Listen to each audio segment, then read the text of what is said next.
Because I am not that type of a person जो सिर्फ बोलने में इंटरेस्टेड है और ऑडियंस अगर नहीं सुन रही है तो वो बेकार मेरे लिए। तो इस वजह से थोड़ा ध्यान से सुन।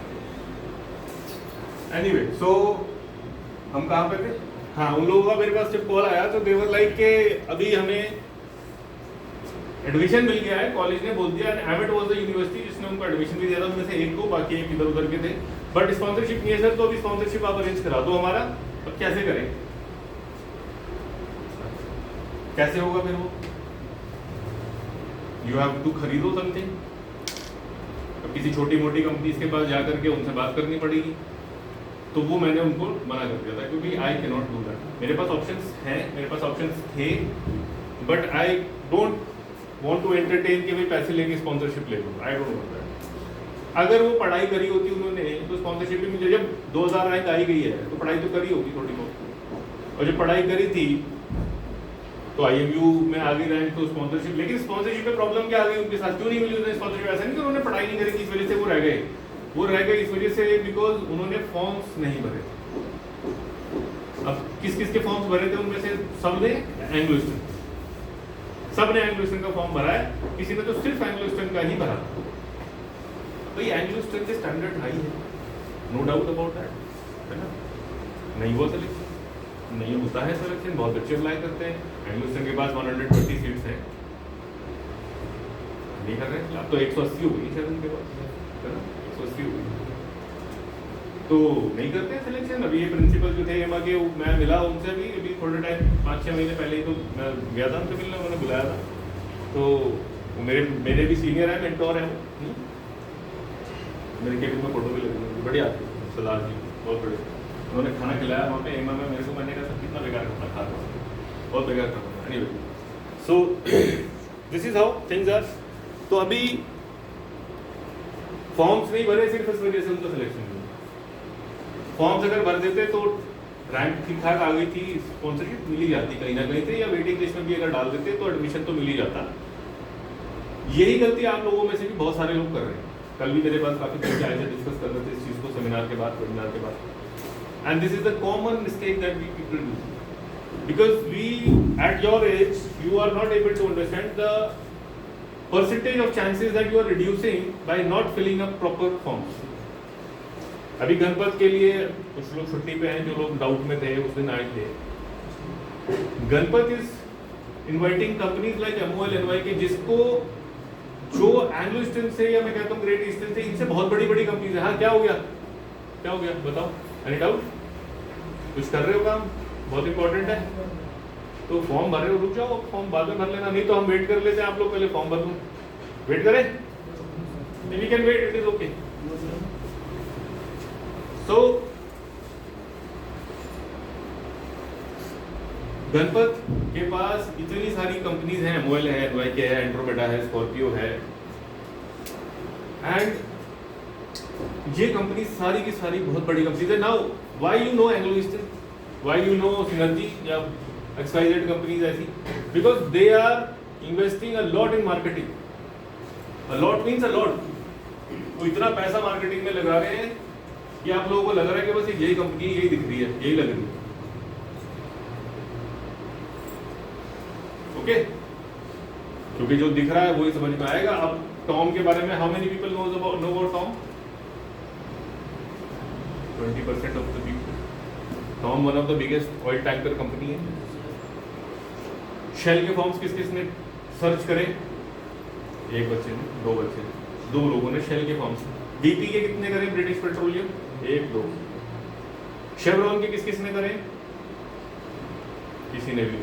अब ना शेवरॉन को इंट्रोड्यूस करने की कोई जरूरत नहीं है, एवरीबॉडी इज अवेयर। शेवरॉन कितनी बड़ी कंपनी है, देखा होगा ना, वो सब ऑयल आते रहते हैं।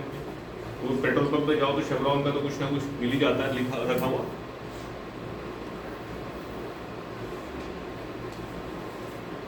Chevron, BW, very big gas company, gas carrier also, they have bulk carriers also. Giant, बहुत बड़ी कंपनी, नाम ही नहीं सुना होगा कभी। क्यों नहीं सुना? उनका कॉलेज ही नहीं है। उन्हें कॉलेज में बच्चे भरने से मतलब नहीं है। They can recruit from any college.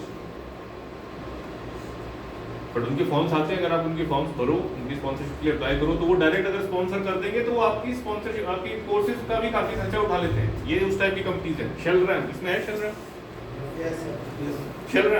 शेलरैम TS Chanakya और टीएस रहमान में one of my cadet was there. आप लोगों की तरह पढ़ के यहाँ से गया था। He got selected in Shriram and he was in Chanakya और Rahman, one of the colleges. He was getting around I think $300 or something in college. जब आप BNS कर रहे थे, आई थिंक वो BNS कर रहा था, BSc नॉटिकल साइंस, वो BSc नॉटिकल साइंस के टाइम पे भी उसको $300 कुछ दे रहे थे। आई डोंट रिमेम्बर एग्जैक्टली क्या फिगर था। तो उसने जो 3 साल कोर्स करा, हर महीने उसको उतने पैसे मिल रहे थे। अब कैलकुलेट कर लो, $300 30,000 into a year, 3,60,000 into 3, 10 lakh हो गए ऑलमोस्ट। तो 10 लाख रुपए तो उन्होंने वैसे ही दे दिए, 15 लाख का तो आपका कोर्स ही है बीएससी नॉटिकल साइंस। और फिर शिफ्ट ले जाने के बाद बढ़िया हो जाती बात। बीडब्ल्यू भी ऐसी कंपनी है, शेवरॉन भी ऐसी कंपनी है, बीपी भी ऐसी कंपनी है, आपका शेल भी ऐसी कंपनी है, नॉर्ट्रांस भी इसी तरीके की कंपनी है। They are ownership. ओनरशिप और मैनेजमेंट कंपनीज में यू नो द डिफरेंस? सबको मालूम है? किसको नहीं मालूम है? ओके, करते हैं अभी। सो बाकी सबको मालूम है, यू नो, ओनरशिप और मैनेजमेंट के बीच का डिफरेंस। तो हाथ को उठाएंगे आप? कितना हाथ है? उठाना जरा, बस इतना ही, बस ऊपर तक उठाओ ना थोड़ा सा। See, you have to be bold enough. That is what I am trying to say. You also, everyone है, you have to be bold enough. मेरी आवाज आ रही है, सबको पीछे तक आ रही है ना? आपकी आवाज तो यहाँ से यहाँ तक नहीं आ रही, यहाँ से यहाँ तक नहीं आ रही, मुझे बोलना पड़ रहा है भाई, be louder. Why? You are joining something which is not ordinary. You have to be confident enough. मैं जो बोल रहा हूँ, I can justify. मैं गलत बोलूँगा ही नहीं पहली बार। मैं गलत बात करूँ ही क्यों? सॉरी और अपॉलॉजी वाली जो सिचुएशन है वो मैं आने नहीं दूंगा ना। आने मत दो उसको। अब ये चप्पल पहन के आया था, उसको भगा दिया, तो वो सिचुएशन आनी क्यों है? आप लोग बाकी शूज पहन के आ रहे हो, उसको दिख रहा है, he knows he is wrong, but फिर भी कर रहा है, and he does not deserve to be here. Simple बात है ना। चलो, now talking about management और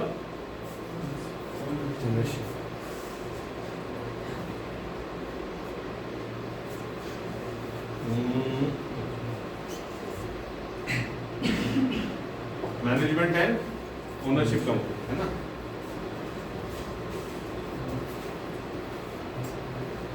मैनेजमेंट और ओनरशिप।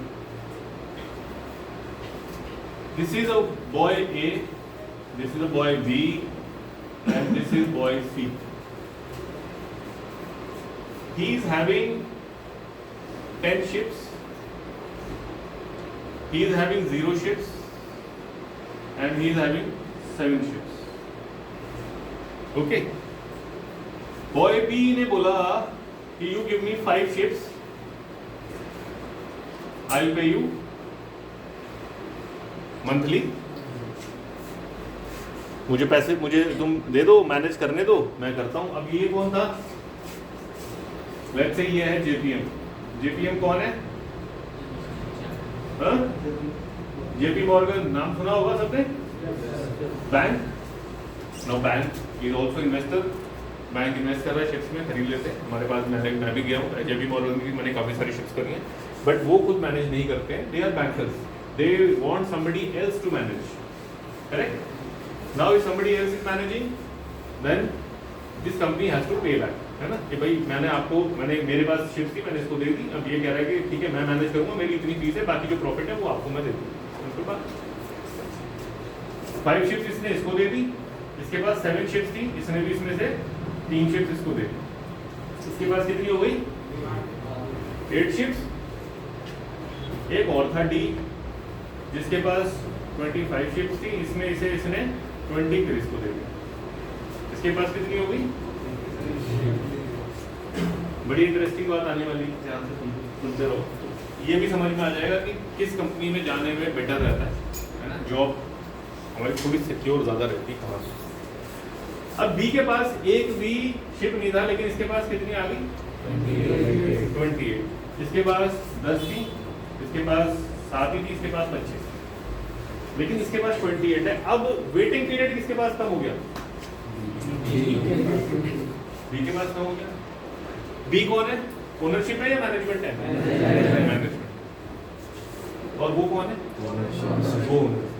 अब इसमें से इसने इसको 3 ही शिफ्ट दी थी, बाकी ये 2 कह रहा है मैं खुद मैनेज कर लूंगा। तो ये खुद भी मैनेज कर रहा है। ये कौन सी कंपनी है? बीएसएम, एमएससी, मर्स्क, इस तरीके की कंपनीज, एमओएल, एनवाईके, इस तरीके की कंपनीज खुद भी मैनेज कर रही है कुछ शिफ्ट, बट उनके पास शिफ्ट इतनी सारी हैं कि वो खुद सारी नहीं हैंडल कर पा रहे, तो उन्होंने इधर उधर दे दी, भैया तुम करो। क्रू भी तो चाहिए ना शिफ्ट को मैनेज करने के लिए। We have to go there, मतलब चलेगी शिफ्ट कैसे चलेगी? और इस टाइम पे इतनी वैकेंसीज हैं, इतने स्लॉट्स खाली हैं कि हर आदमी परेशान है कि भाई ये कैसे भरे, यहाँ लोग ही नहीं है, कैसे चलेगी शिफ्ट? एआई आ गया, सब आ गया, ठीक है, लेकिन कोई फायदा नहीं। तो वेटिंग पीरियड एक पॉइंट आ गया कि मैनेजमेंट कंपनीज में वेटिंग पीरियड थोड़ा कम मिलेगा। क्यों? उनके पास नंबर ऑफ शिफ्ट ज्यादा है। दूसरा, management companies, I am not naming anyone, it can go against any company, but now owner will be more careful about their shifts. Definitely अगर आप कोई कार ओन कर रहे हो तो आप उसको ज्यादा अच्छे से सफाई करके रहोगे। मेरी कार के चक्कर में मत पड़ना, मेरी तो धूल में खड़ी रहती है। बट अगर आपकी कोई कार है तो अच्छे से रखोगे। बट अगर वही कार आपने किसी ट्रैवल एजेंसी को दे रखी है, वो ड्राइवर यूज कर रहा है, चला रहा है, वो इतना ध्यान नहीं देगा, अंदर कचरा पड़ा रहने दो, दैट्स ओके, कहीं कुछ गंदा है लगा रहने तो कोई बात नहीं। लेकिन आपकी कार है, आप उसको बढ़िया सफाई से रखो, राइट? तो लाइफ किसकी बेटर होगी? ओनरशिप की, क्योंकि ओनरशिप जो है वो मेंटेन करना चाह रहा है अपने शिप्स बड़े प्रॉपरली, बड़ी तरीके से, वो सारी चीजें ओरिजिनल लेके आ रहा है, महंगी लेके आ रहा है, एक से एक चीज लगा रहा है, क्वालिटी मेंटेन कर रहा है, अपने क्रू की भी क्वालिटी मेंटेन कर रहा है। लाइफ और आपकी जो quality of life on board shift हो जाएगी, वो कहाँ बेटर हो जाएगी? ओनरशिप में। क्योंकि आपके पास अभी वो आए थे, वो चीफ इंजीनियर, ये इसके साथ है ना, मनीष सर, तो ही वाज टेलिंग मी, वो एंग्लोस्टन में थे मेरे साथ। I was like, it was like back in 2015 or something. I am in Anglo-Saxon since very long, 15 years or so, 15 years. So वो आए थे तो Anglo-Saxon उन्होंने छोड़ दी. Now he is in what is that? I don't know. Fugaro में है. It is one of the biggest drilling, oiling, oil rigs, ये वो supply boats and all these type of ships उनके पास हैं. तो he was saying कि भाई इतना रहता है आइटम क्या, यू कैन नॉट ईट, इतनी महंगी चीजें वो लोग वहाँ ऐसी रख देते हैं, you can not eat. But management companies have to control the budget, why? Because उन्हें पैसा आगे से लेके आना है ना। अगर मैनेजमेंट कंपनी ने बोला है कि भाई $100 में मैं आपका शिप रन करूंगा, तो उसको वो $100 स्प्लिट करने, एंड वो $100 ही है उसको जो मिलेंगे per year, just an example. तो $100 में से he has to split also कि भाई मेरे को क्रू वेलफेयर कितने में करना है। लेट्स से $5 उसने क्रू वेलफेयर के लिए रख दिया, $5 उसने साइबर सिक्योरिटी के लिए भी रखा, उसने बाकी शिप मेंटेनेंस के लिए भी रखा, बाकी शिप पे जो स्पेयर्स आने हैं वो भी रखा, क्रू की सैलरी भी उसी में से जाती है। तो उसके पास तो लिमिटेड बजट है, उसको उसी में ही मैनेज करना पड़ेगा। He has no other option. But owners के पास तो ऐसी कोई प्रॉब्लम नहीं है। उसने बोला ठीक है 100 में नहीं हो रहा 200 में करते हैं, क्या प्रॉब्लम है? अब ये मेरा अपना इंस्टीट्यूट है, मेरा अपना कॉलेज है, अगर मैं ये किसी को दे दूँ कि भाई इतना ही पैसा तुमको मिलेगा इसको रन करने के लिए, तो वो स्क्वीज कर देगा सारी चीजें, क्योंकि उसको मेरे को भी प्रूफ करना है कि सर आपने मेरे को 100 रुपए बोले थे, मैंने तो 90 में ही कर दिया। बट मैं क्या करूंगा, अगर मैं खुद रन कर रहा हूँ, मैं 100 रुपए की जगह 200 रुपए भी खर्च करूंगा, बोलूंगा ठीक है लेट्स इनवाइट क्वालिटी, जाने दो पैसे तो जाएगा कोई बात नहीं, बट क्वालिटी हम लोग मेंटेन करते हैं। नहीं तो इसकी जगह आपके पास वो व्हाइट बोर्ड वाला मैं वो मार्कर वाला, करेक्ट? एग्जाम्पल्स समझ में आ रहे हैं? अब दूसरी चीज, दो पॉइंट तो समझ में आ गए, सॉरी 2 पॉइंट समझ में आ गए कि भाई क्वालिटी ऑफ लाइफ कहाँ बेटर होने वाली है, वेटिंग पीरियड कहाँ कम होने वाला है, 2 डिफरेंसेस वेरी वेरी क्लियर। अब बात करते हैं जॉब थोड़ी सिक्योरिटी की। बी के पास 28 शिप्स हैं, जिसमें से उसके पास स्प्लिट है 5, 3 और 20, राइट? 5, 3 and 20, correct? ए के पास कितनी शिप्स बची? 5 शिप्स बची। सी के पास कितनी बची? 2 शिप्स। एंड डी के पास 5 बची ना? चलो 4 कर लो, तुम्हारी इच्छा, 4 है ना? तुम 4 में घुस गए। अब ए में तुम काम कर रहे हो, let's say he is working in ए, इससे कोई गलती हो गई, ए तो ए की ओनर है ना, उसने बोला भाई ये आदमी सही नहीं है, ब्लडी किक हिम आउट, है ना, तो इसकी जॉब गई। सी के पास ये कर रहा है काम, इसने भी गलती कर दी, इसको भी किक करा, क्योंकि एक ही आदमी है यहाँ पे भी, उसकी एक ही फ्लीट है, उसने बोला भाई भगाओ इसको यार, ये तो मेरा घर खराब कर देगा, क्योंकि मुझे क्वालिटी मेंटेन करनी है। Same with B also. अब लेट्स टॉक अबाउट बी। यहाँ पे तुमने कोई गलती कर दी, उसने ये शिप थी, ये 5 शिप्स किसके थे? ए के। ए ने बोला मुझे ये आदमी नहीं चाहिए अपने शिप के ऊपर, भाई ये I am not very happy with this guy. तो बी क्या करेगा?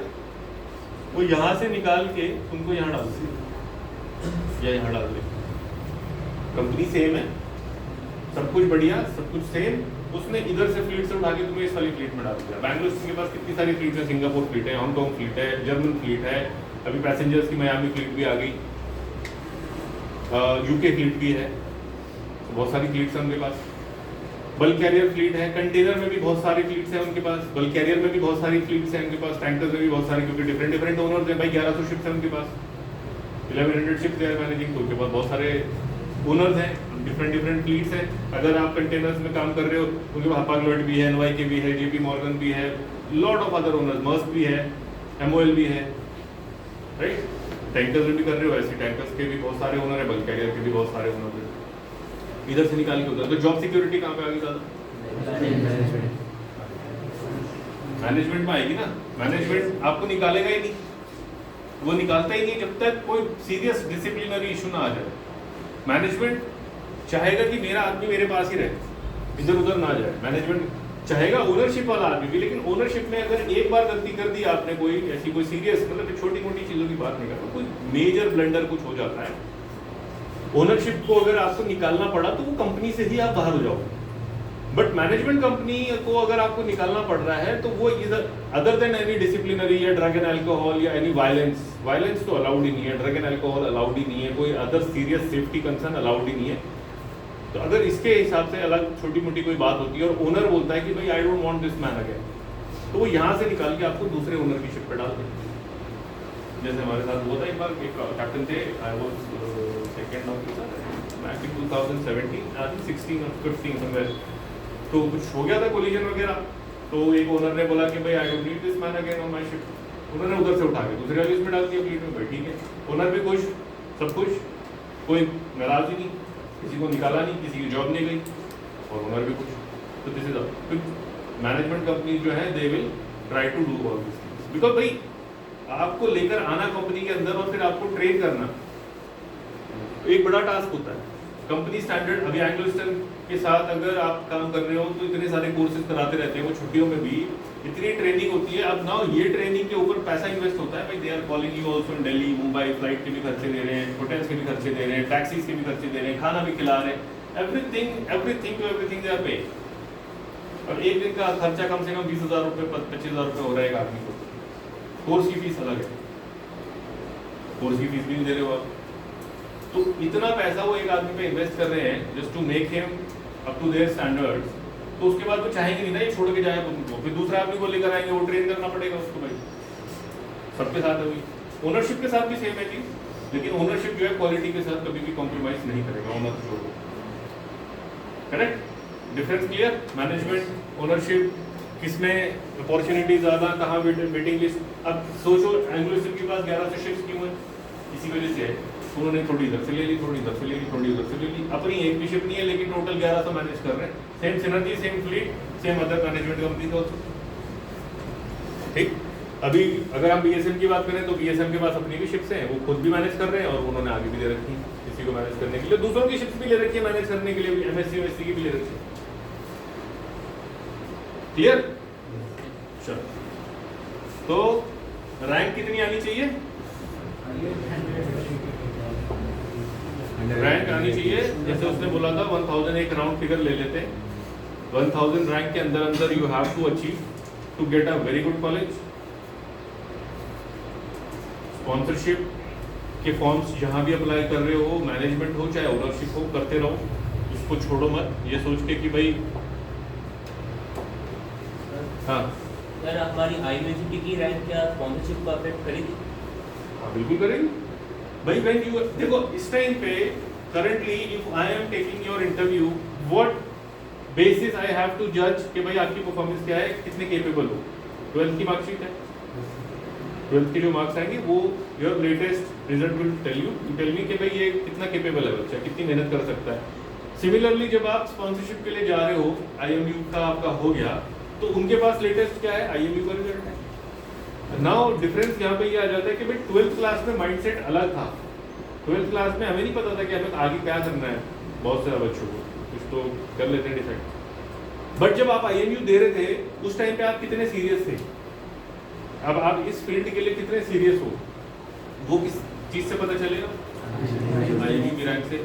कंपनीज को वही चाहिए कि जो बच्चा सीरियस है ना, हम उसी को लेंगे। We don't want garbage. I am taking this word, I am using this word, but actually this is the correct word. We don't want scrap. We need a person who is actually deserving, who is actually interested, who actually wants to sail, pursue this career, भाग नहीं जाएगा। क्यों? आपको select कर लिया, फिर आपने बोला कुछ दिनों में, एक हफ्ते में कि सर मैंने तो इंस्टाग्राम पे देखा था, वहाँ तो कुछ अलग ही चल रहा था, यहाँ कुछ अलग ही चल रहा है, यहाँ आप कह रहे हो झाड़ू भी लगा दो, मैं भी लगाऊं झाड़ू, मैं तो घर में लगाया आज तक। अब शिप पे जब आप जाओगे तो वहां तो ये सब करना ही पड़ता है, that's part of our training. भाई शिप पे लोग कम है, करना पड़ेगा। You have to bloody do, you have to wear stripes also, you have to do all this things also sometimes. सबकी अपनी अपनी ड्यूटीज होती है, but you have to do. मैं कैप्टन हूँ, मेरे शिप पे एक 3rd ऑफिसर बीमार पड़ गया, वो नहीं कर पा रहा है अपनी ड्यूटीज, तो उसकी ड्यूटी किसी ना किसी को तो करनी पड़ेगी। कुछ मैं करूंगा, कुछ चीफ ऑफिसर करेगा, कुछ 2nd ऑफिसर करेगा, वी हैव टू स्प्लिट। अब उसकी जो भी ड्यूटी थी, मैं ये नहीं कह सकता ना मैं 3rd ऑफिसर का काम क्यों करूं, मैं तो कैप्टन हूं, तो किसी को तो करनी पड़ेगी। तो वहां पे you have to be ready to accept these things. ये चैलेंज एक्सेप्ट करना जरूरी है। अब वहां पे बच्चे आ जाते हैं जो सीट मिल गई उनको, सीट मिलने के बाद अब वो कह रहे हैं कि सर अब हम तो जा रहे हैं, मेरे तो घर में मेरे को पापा ने मेरी स्कॉर्पियो वगैरह लेके दी थी बड़ी वाली, मुझे तो 2-4 उड़ाना है उससे, मैं यहाँ फंस गया।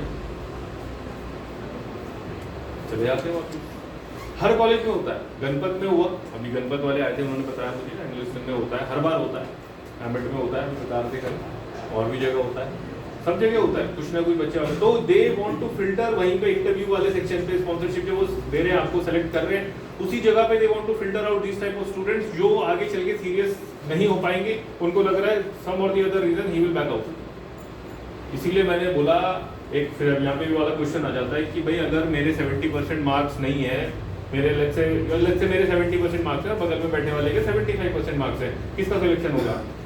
ये सारे क्राइटेरिया आते हैं वहाँ पे। ऐसा नहीं है कि 75 वाले को डायरेक्टली उठा लेंगे। 75 वाला अगर उनको लग रहा है कि ये बैकआउट कर जाएगा किसी रीजन से, वो उसको नहीं लेंगे, वो 70 वाले को ले लेंगे। और ऐसा होता है। अब आपको जिसके आ रहे 90% 80% उसको लग रहा है अरे मेरा तो हो ही जाएगा यार, ब्लडी नॉनसेंस, मेरे को क्या ये लोग रिजेक्ट करेंगे, मेरा तो हो गया। ऐसा है तो इंटरव्यू इसीलिए ले रहे हैं वो लोग, नहीं तो सिर्फ रिटर्न में कर देते, वो ऑनलाइन जो क्विज कर रहे हैं, वो एमसीक्यूज ले रहे हैं, उसी में कर देते ना सिलेक्शन। वो इंटरव्यू क्यों बुला रहे हैं इंटरव्यू के लिए बात? और इंटरव्यू इतना रिगरसली क्यों ले रहे हैं? साइकोमेट्री भी ले रहे हैं, क्यों रिगरसली ले रहे हैं साइकोमेट्री? साइकोमेट्री की बात मैं करूंगा अभी, क्यों जरूरी है, बिकॉज साइकोमेट्री को बहुत लोग सीरियसली लेते नहीं है, बहुत हल्के में ले लेते हैं साइकोमेट्री को। और psychometry one of the very important test जो पास करना जरूरी है शिप ज्वाइन करने से पहले, हर प्रमोशन से पहले भी होता है। इनकेस कोई कंप्लेन आ गई शिप के ऊपर, जैसे अभी मेरी कोई कंप्लेन अगर आ गई तो मुझे नेक्स्ट टाइम ज्वाइन कराने से पहले कंपनी मेरा साइकोमेट्री टेस्ट लेगी कि इज दिस गाय फिट और नॉट, राइट? ऐसे ही इंटरव्यू के लिए बुला रहे हैं, उसमें भी साइकोमेट्री का काफी पार्ट कवर करते हैं। साइकोमेट्री का टेस्ट अलग से भी होता है, और साइकोमेट्री का टेस्ट 3 फेजेस में होता है कई सारी कंपनीज में, एंग्लोस्टन में भी 3 फेजेस में होता है। पहले तो आप उनका दे दोगे, एक इंटरनेट पे बोलेंगे ये लिंक है, इस पे से आप अटेम्प्ट कर लो।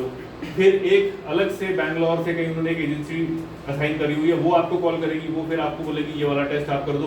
फिर वो एक face to face video call पे आपसे बात करेंगे, आपसे थोड़े क्वेश्चन आंसर्स पूछेंगे, एंड ये 3rd फेज में आपका डिसाइड होगा कि साइकोमेट्री क्लियर हुआ या नहीं। ये इनिशियल स्टेज पे होगा सबसे इंपॉर्टेंट, उसके बाद हर प्रमोशन पे होगा, और बीच में अगर कोई गड़बड़ होती है तो फिर नेक्स्ट ज्वाइनिंग से पहले फिर से होगा। क्यों होगा?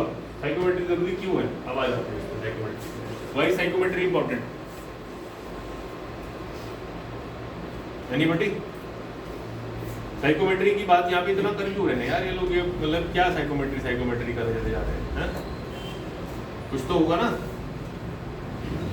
36 बताओ। शिप पे लड़ाई झगड़ा करनी है। तुम लड़ाई करोगे शिप पे आगे? नहीं सर, मतलब हाँ। कुछ में होता है, कुछ में होता है। बहस हो जाता है, अच्छा, फिर क्या होता है? दूसरे को मार देते हैं। हाँ? क्या होता है फिर? क्या फिक्र है? इसीलिए मैंने वो कनेक्ट करना चाहा ना। क्या होता है फिर? बस बाकी बंदे की बारे में पता चल सकती है कि वो कौन सी सिचुएशन में कैसे रिएक्ट करे और उसकी कैपेबिलिटी पता चल। Okay, let's see. आ जाओ भाई जल्दी। ओके, कौन सा पेज आ गया? ये आ गया। Let's see.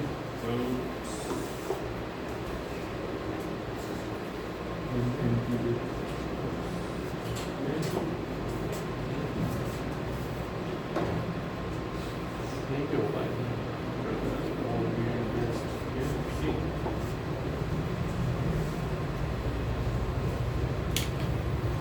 इसको भी कवर कर ही लेते हैं जब ये आएगा। मेंटल हेल्थ प्लेज अ देखो ये साइकोमेट्री का पार्ट है ना।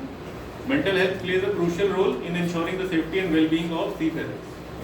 Candidates may be required to undergo a mental health assessment to evaluate their psychological fitness for the demands of a maritime career. This assessment will include interview questionnaires and psychological evaluations. मैं वहाँ जाना चाह रहा हूँ।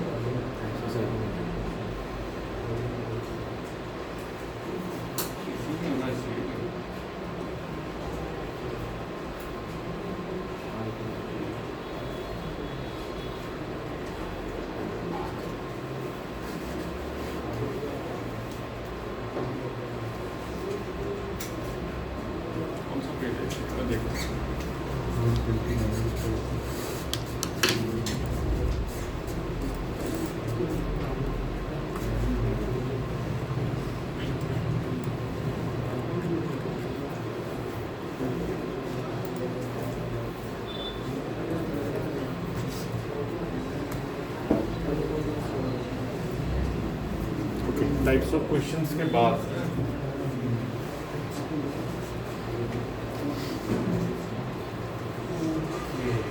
What is psychometry? ये okay,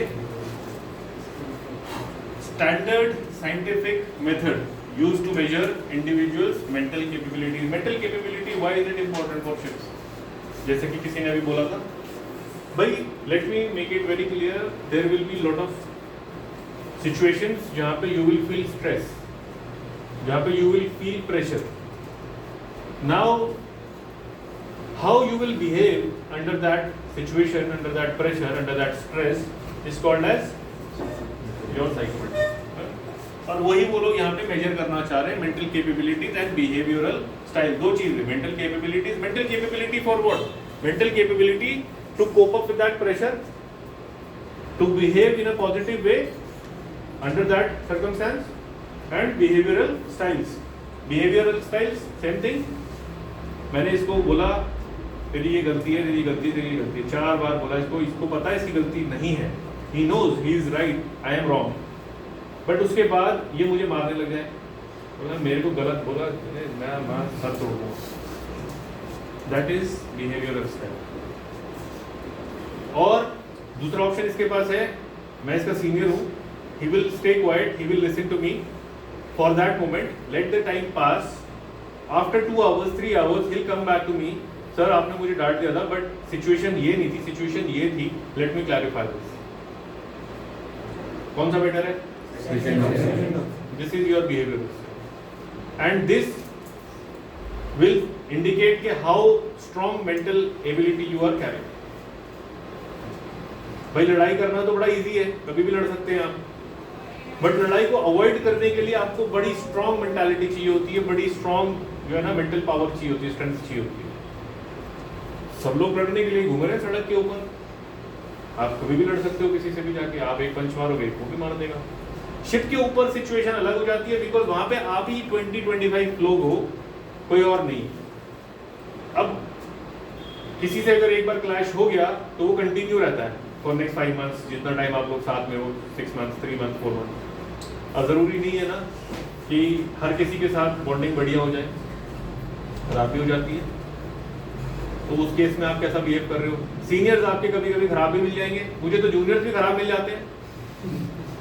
मैंने अभी complain की थी ऑफिस में कि भाई what type of bloody nonsense people you are sending, उनको पता ही नहीं काम करना क्या है, उनको काम क्या है ये नहीं पता, उनको दिखा रहे हैं भाई ये तुम्हारा काम है, उनको समझ ही नहीं आ रहा है, मिल जाते हैं। नाउ अब तुम डांटने लग जाओ, चिल्लाने लग जाओ, and you start troubling people, तो वो फिर समटाइम्स इट बैकफायर्स कि भाई ये क्या हो रहा है, वो क्या हो रहा है। फिर तो वो मेंटल स्ट्रेंथ आपकी कितनी है उसके हिसाब से यू विल बिहेव। दोनों चीजें क्लियर हो गई, दोनों वर्ड ये इंपॉर्टेंट वर्ड्स हैं। साइकोमेट्री के बारे में पूछा जाएगा, you have to mention these two. देखो कीवर्ड्स होते हैं हर आंसर में, every answer will carry some keywords and you have to identify and mention those keywords when you are answering, correct. यहाँ पे कीवर्ड क्या है? Mental capability, behavioural style. जब भी बात होगी साइकोमेट्री की इंटरव्यू में कहीं पे भी, you have to mention these two words, okay. Psychometry test are designed to measure candidate suitability for a role based on required personality characteristics and aptitude. Advantages of psychometry personality test अब आ जाते हैं, जरूरी क्यों है। ये चीज जब तक आप समझोगे नहीं तब तक आप उस आंसर को किस तरीके से देना है और उस आंसर के ऊपर कौन सा पर्दा पड़ा हुआ है वो नहीं समझ पाओगे। उस दिन भी मैंने बताया था जब मैं लास्ट क्लास ले रहा था, आई थिंक लास्ट वीक और लास्ट वीक, हर क्वेश्चन के ऊपर एक कर्टन है और आपको कर्टन के पीछे समझना है कि रीजन क्या है उस क्वेश्चन का, वो आपसे ये क्वेश्चन पूछ क्यों रहा है, क्यों जरूरी है वो क्वेश्चन। हम साइकोमेट्री की बात कर रहे हैं, जरूरी क्यों है वो चीज समझ में आनी चाहिए। साइकोमेट्री टेस्ट कंपनी ले रही है, 3 फेजेस में ले रही है, इतने पैसे खर्च कर रही है, क्यों कर रही है, जरूरी क्यों है, कुछ तो इंपॉर्टेंस होगी।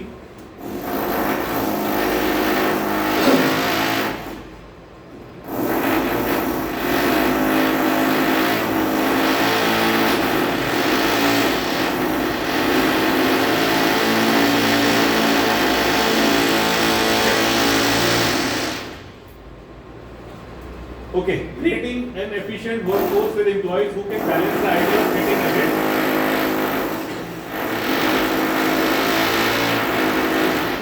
इसी को करना है पहले। इसकी साइकोमेट्री खराब है। Okay.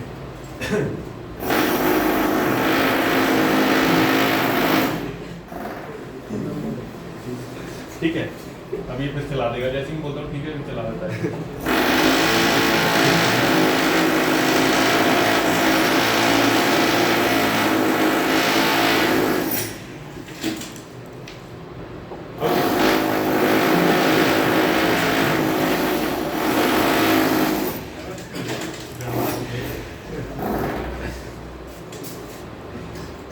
Individuals' competence and intellectual capabilities as well as logical and analytical reasoning abilities, ये मेन वर्ड्स हैं इसमें, इसको समझना जरूरी है।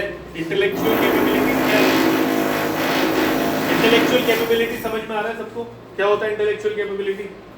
आप किस तरीके से बात कर रहे हो, किस तरीके से बिहेव कर रहे हो, बॉडी लैंग्वेज क्या है आपकी। नंबर पहले आ जाओगे तो इंटेलेक्चुअल कैपेबिलिटी खराब हो गई। करेक्ट, आने की आवाज इसकी ज्यादा आ रही है, इसी की सुन लेते हैं पहले है ना। तो इंटेलेक्चुअल कैपेबिलिटी है ये, असल में ना काम रोक भी नहीं सकते हैं आप लोगों में से बहुत सारे लोग वेट कर रहे हैं, रेडी हो जाए तो शिफ्ट करो, अभी से रोक देंगे तो फिर आप लोगों के लिए लेट हो जाएगा। मेरी गाड़ी पे ना गिरा दे, फिर क्या गिरा, मेरी भी गाड़ी में।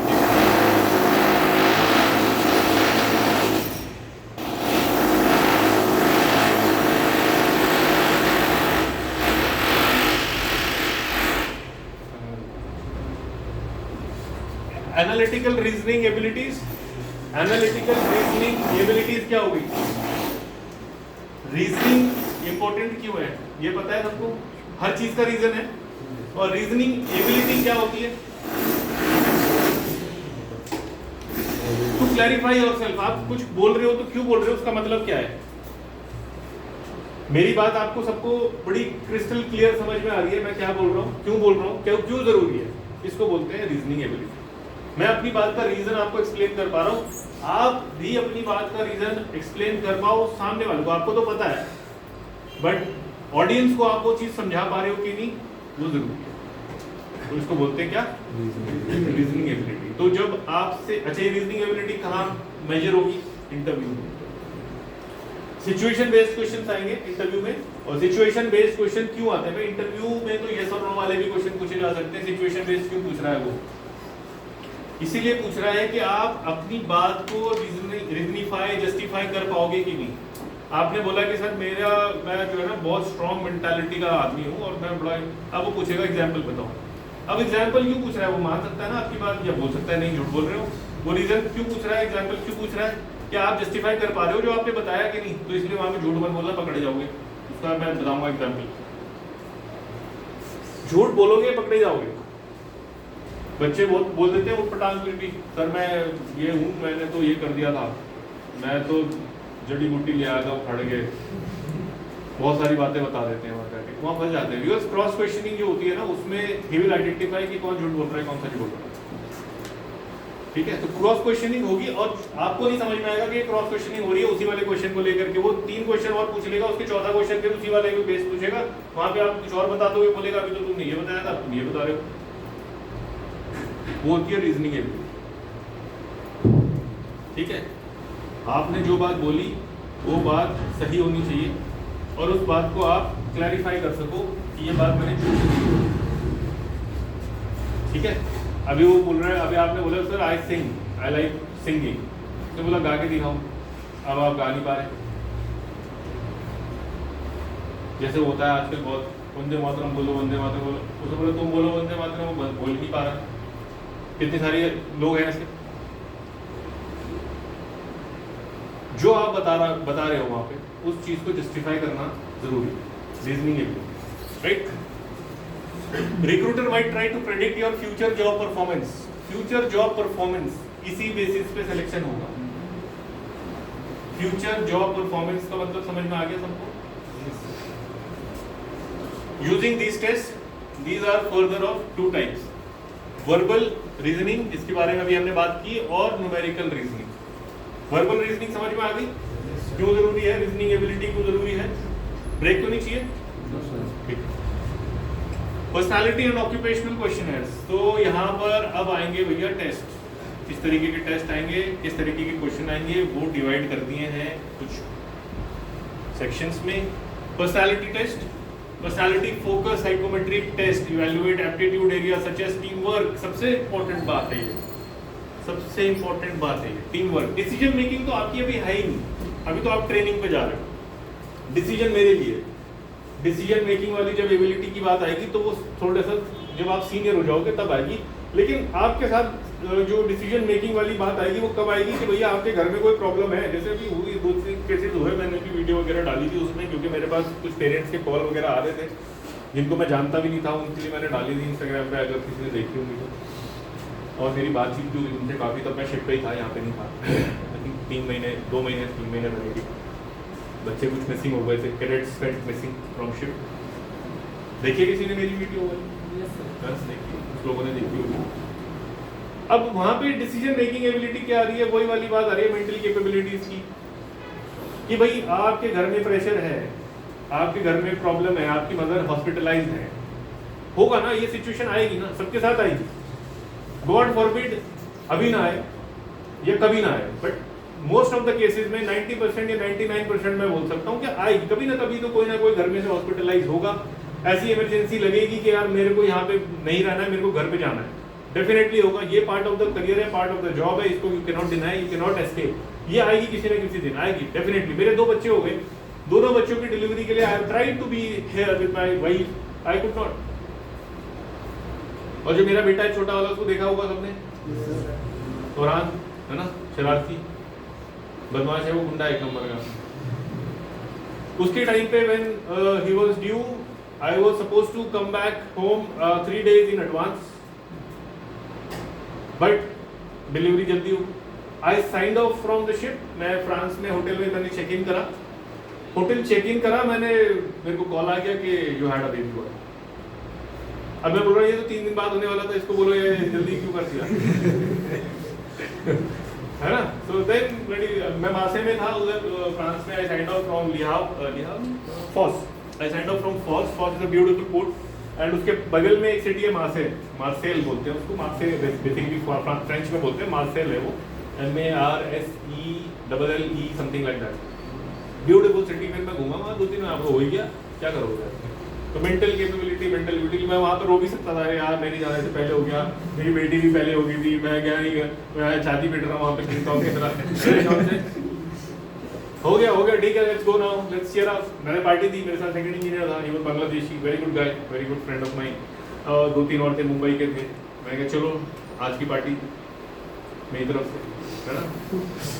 तो हम लोग गए, हम लोग ने बढ़िया खाना वाना खाया। वहाँ बड़े स्टेक्स मिलते हैं, फ्राइज मिलते हैं, और फ्रांस की पेस्ट्रीज वगैरह बड़ी फेमस है, पेरिस की, यू मस्ट बी अवेयर, है ना, बेकरी प्रोडक्ट्स।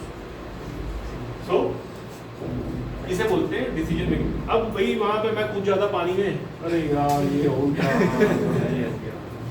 बड़ी nonsense. Same thing happened with that guy जो अभी रिसेंटली केस हुआ। उसकी मदर कुछ हॉस्पिटलाइज थी and he could not be, you know, वो कोप अप नहीं कर पाया प्रेशर, और वो मिसिंग एट सी डिक्लेयर हो गया। अब मिसिंग एट सी का मतलब क्या है भाई, हमें पता ही नहीं है वो गया कहाँ, किसी को बताया ही नहीं उसने कि प्रॉब्लम क्या है, वो कहाँ गया, कब गया, किस टाइम गया, वो तो एस्टिमेट ही लगा सकते हैं। एक्चुअल सिनेरियो किसी को नहीं पता क्यों हुआ, क्या हुआ। फिर वो बैकग्राउंड चेक होता है कि भाई इसके व्हाट्सएप कॉल चेक करो, व्हाट्सएप ये चेक करो, चैट चेक करो। तो उसमें पता चला कि उसकी मदर हॉस्पिटलाइज थी, he was under lot of stress कि भाई मेरी मदर के साथ मुझे होना जरूरी है। और अरे भाई मदर तो हॉस्पिटलाइज हुई है, जो भी है, अब तुम यहाँ पे अगर तुम, मैं कहता हूँ, पानी में छलांग लगा दोगे तो उससे ठीक तो नहीं हो जाएंगी, या हो जाएंगी, नहीं होने वाली ना। तो you pretty cope up with your job, cope up with your duties. ठीक है, you need rest, to take rest, to take a day off, to talk to your family, we do that. मेरे पास कोई आता है, chief officer, chief engineer है, कोई भी XYZ आता है कि सर वो मेरा एक क्रू है, वो इस तरीके से बोल रहा है, उसके घर में कुछ प्रॉब्लम है, हम छुट्टी दे देते हैं उसको, ठीक है, give him a day of, जाने दो उसको। उसको एक्स्ट्रा डेटा भी दे देते हैं 1 GB कि भाई ये 1 GB डेटा एक्स्ट्रा है तुम्हारे पास। यार ये बड़ी प्रॉब्लम है इसमें।